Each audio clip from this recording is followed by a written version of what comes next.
नमस्कार, next 9 news देख रहे हैं आप। मैं हूं आपके साथ प्रांशु राठौर। स्वागत है आपका हमारे खास प्रोग्राम सियासी पंचनामा में, जिसमें आज हम चर्चा करने जा रहे हैं आरएलडी के मुखिया जयंत चौधरी के बारे में। आखिरकार आरएलडी के प्रमुख जयंत चौधरी का अपना अहम फैसला अब क्या कुछ हो सकता है? क्या बीजेपी के साथ गठबंधन वह बरकरार रखते हुए नजर आएंगे या फिर इस गठबंधन को वह तोड़ते हुए दिखाई देंगे?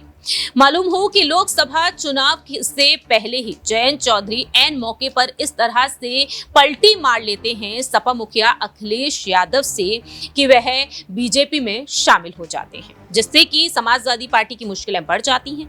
लोकसभा चुनाव में अखिलेश यादव उन्हें 7 लोकसभा सीटें देने जा रहे थे, लेकिन बीजेपी से जिस तरह से प्रभावित होते हैं जयंत चौधरी, इसके बाद वह बीजेपी की तरफ अचानक चले जाते हैं।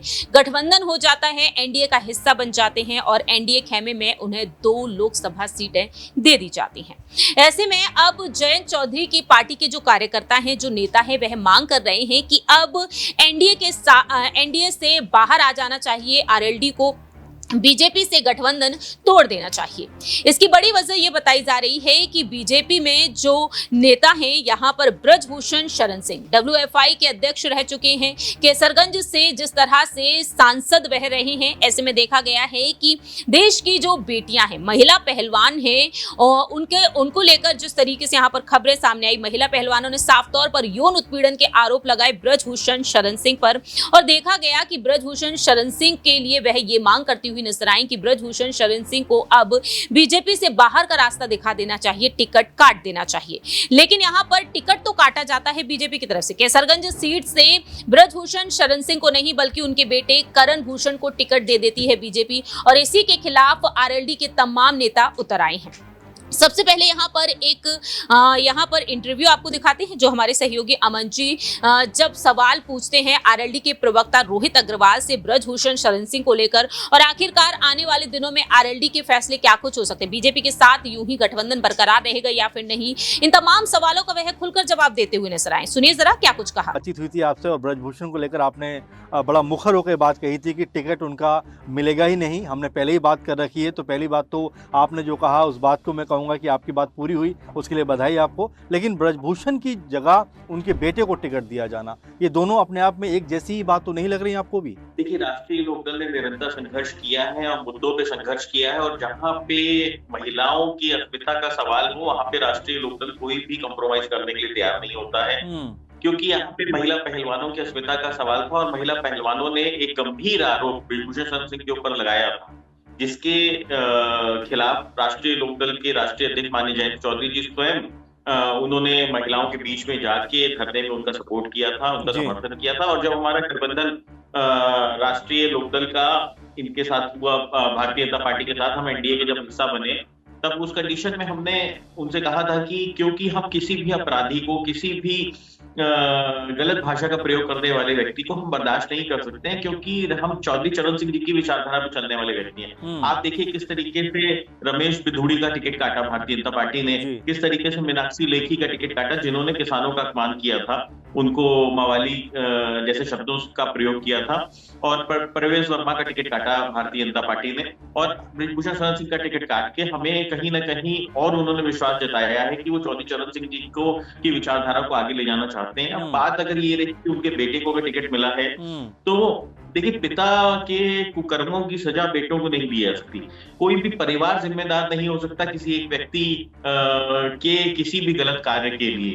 तो इसलिए ठीक है, ये नैरेटिव बनाया जा रहा है जरूर कि ब्रजभूषण शरण सिंह के बेटे को टिकट मिला है, तो क्या वो ब्रजभूषण शरण सिंह को ही टिकट है? तो ऐसा होता नहीं, क्योंकि अगर खाना मैं खाऊंगा तो पेट मेरा ही भरेगा, और खाना आप खाएंगे तो पेट आपका ही भरेगा। एक दूसरे के हम पूरक तो हो सकते हैं, परंतु ये कहना कि ये फर्क नहीं, बहुत बड़ा फर्क होता है।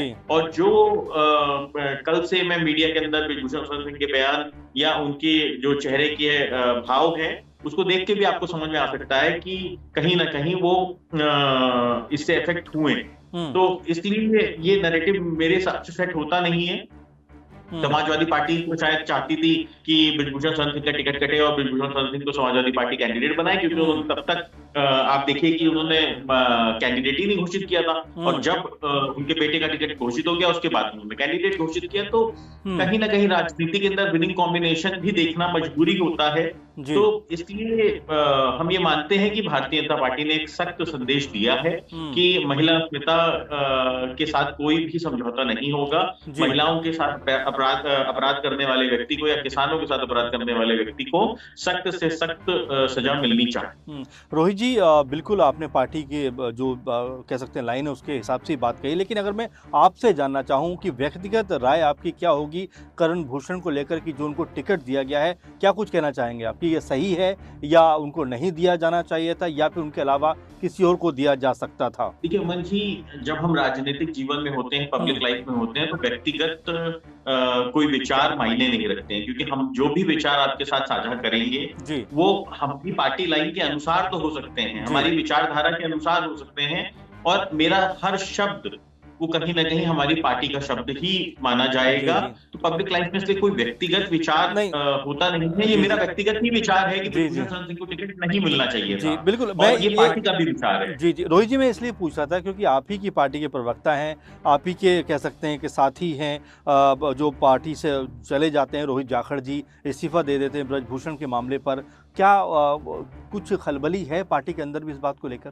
देखिए, रोहित झाकड़ जी का इस्तीफा एक अलग कहीं ना कहीं उसका मोटिव है। वो इसको ब्रिजभूषण शरण सिंह से जोड़ देना, मुझे लगता है उन्होंने इसको कहीं ना कहीं मौके के तरीके से इस्तेमाल किया है। रोहित झाकड़ जी हमारे यूथ के प्रवक्ता थे और करीब साल भर से उनके पास कोई पद नहीं था हमारी पार्टी में, परंतु वो हमें रिप्रेजेंट जरूर कर रहे थे, क्योंकि पूर्व में वो प्रवक्ता रहे हैं, तो इसलिए वो रिप्रेजेंट जरूर कर रहे थे वो निरंतर हमें। वो राष्ट्रीय प्रवक्ता बनना चाहते थे, उन्होंने अपनी इच्छा जाहिर की थी, पर अभी किन्हीं कारणों से अभी उनको वो जिम्मेदारी नहीं दी गई थी। और वो पिछले 15 दिनों से एनडीए गठबंधन के खिलाफ निरंतर सोशल मीडिया पे मुखर थे और वो कहीं ना कहीं इसका विरोध कर रहे थे, जो साफ दिखा रहा था कि वो पार्टी में क्या हिस्सा नहीं रहना चाहते हैं, नहीं है। तो उन्होंने शायद ब्रिजभूषण शरण सिंह के टिकट को कटना और उनके बेटे को टिकट को मिलने को एक मौके की तरीके से इस्तेमाल किया, जो कि राजनीति में हर व्यक्ति एक मौके का तलाश करता है। अगर आपको कहीं ना कहीं अपना कोई अलग रास्ता चुनना होता है, सामाजिक संगठन चलाते हैं, उनके ऊपर हो सकता है कोई प्रेशर रहा हो जिसके कारण उन्होंने इस्तीफा दिया है, परंतु मैं इसको इस तरीके से नहीं देखता हूं कि उन्होंने ब्रिजभूषण शरण सिंह के बेटे को टिकट मिलने से इस्तीफा आहत होकर इस्तीफा दे दिया या पार्टी की विचारधारा के विपरीत जाना चाहते थे। वो उनके व्यक्तिगत कारण क्या है ये मुझे नहीं पता, लेकिन ये और जो उन्होंने अगर मीडिया में कहा है कि वो राष्ट्रीय प्रवक्ता थे, तो मुझे लगता है कि ये एक गलत संदेश है, उसको करेक्ट करना चाहिए। उनके पास राष्ट्रीय प्रवक्ता का, मेन बॉडी का कभी भी दायित्व नहीं रहा। जी चलिए, खैर उनकी बात छोड़ते हैं, लेकिन आरएलडी के अंदर अगर ब्रजभूषण के बेटे को लेकर क्या कोई ऐसा विरोधाभास है कि जो ब्रजभूषण को टिकट नहीं मिला, चलिए ठीक है, लेकिन अगर करण भूषण को टिकट दिया गया है तो क्या आरएलडी के अंदर खाने में क्या कुछ ऐसी आपस में कोई चीज़ें हैं जो नाराज़गी हो या उसको लेकर कोई और बात कहने के निकल कर सामने आती हो? देखिए, जो सामाजिक दल होते हैं, सामाजिक संगठन होते हैं या राजनीतिक दल होते हैं, उसमें लाखों करोड़ों लोग जुड़े होते हैं। हमारी विचारधारा से करोड़ों लोग आस्था रखते हैं। चौधरी चरण सिंह जी के में आस्था रखते हैं, चौधरी अजीत सिंह जी में आस्था रखते हैं, माननीय जयंत चौधरी जी के साथ आज युवा जुड़ा हुआ है, और हर व्यक्ति के एक अपने व्यक्तिगत विचार भी होते हैं। जैसा भी आपने मुझसे सवाल पूछा था कि भी आपके व्यक्तिगत विचार क्या हैं, क्योंकि मेरे पास एक जिम्मेदारी का पद है, इसलिए मैं व्यक्तिगत विचार नहीं रख सकता आपके चैनल के माध्यम से, परंतु जो संगठन में अगर हमारे कार्यकर्ता हैं, उनके अपने एक व्यक्तिगत विचार होते हैं, और हर कार्यकर्ता से संवाद करना संभव नहीं होता है। उसका एक माध्यम होता है, जैसे हम आप संवाद कर रहे हैं, तो जब ये जाएगा हमारे कार्यकर्ताओं के बीच में, जब ये वार्तालाप चलेगा, तो उनको भी बात समझ में आएगी जो मैं कह रहा हूँ। और जो दूसरी चीज ये, जब आप गठबंधन में होते हो तो आपकी एक लिमिटेशंस भी होती हैं। ऐसा नहीं है कि हम किसी पार्टी को डोमिनेट कर सकते हैं कि हम भारतीय जनता पार्टी से ये कह सकते हैं कि साहब आप किसको टिकट दो, किसको ना दो। वो सीट उनके हिस्से में थी, वो सीट पे निर्णय लेना उनका काम था।